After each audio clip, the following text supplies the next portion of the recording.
ഖരീഫ് സീസണിൽ സജീവമാകുന്ന സലാലയിലെ ഇളനീർ കടകളിൽ പരിശോധനയുമായി അധികൃതർ. ദോഫാർ ഗവർണറേറ്റിലെ ഉപഭോക്തൃ സംരക്ഷണ അതോറിറ്റി, ദോഫാർ മുനിസിപ്പാലിറ്റിയുടെയും ലേബർ ഡയറക്ടറേറ്റ് ജനറലിന്റെയും ഏകോപനത്തോടെയാണ് സംയുക്ത പരിശോധനാ ക്യാമ്പയിൻ നടത്തിയത്.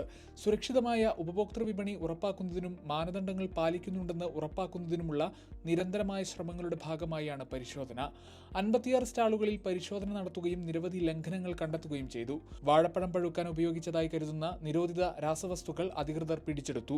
കൂടാതെ ഇളനീരിൽ നിയമവിരുദ്ധമായി പഞ്ചസാര ചേർക്കുന്നതായി കണ്ടെത്തിയ വ്യക്തികളെയും പിടികൂടി. ഉപഭോക്താക്കൾക്കുള്ള വിലവിവര പട്ടിക അവ്യക്തമായി പ്രദർശിപ്പിക്കുക, അംഗീകൃത ആരോഗ്യ സാങ്കേതിക ആവശ്യകതകൾ പാലിക്കാതിരിക്കുക തുടങ്ങിയവയ്ക്ക് 10 സ്റ്റാളുകൾ അടച്ചുപൂട്ടാൻ നിർദ്ദേശം നൽകി.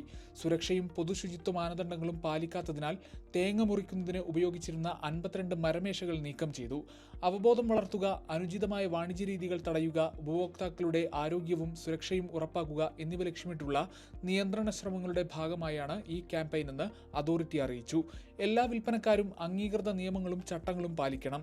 പൊതുതാൽപര്യം സംരക്ഷിക്കുന്നതിനായി ഇത്തരം പരിശോധനാ ക്യാമ്പയിനുകൾ തുടരുമെന്നും അധികൃതർ വ്യക്തമാക്കി. ഗൾഫ് മാധ്യമം, സലാല.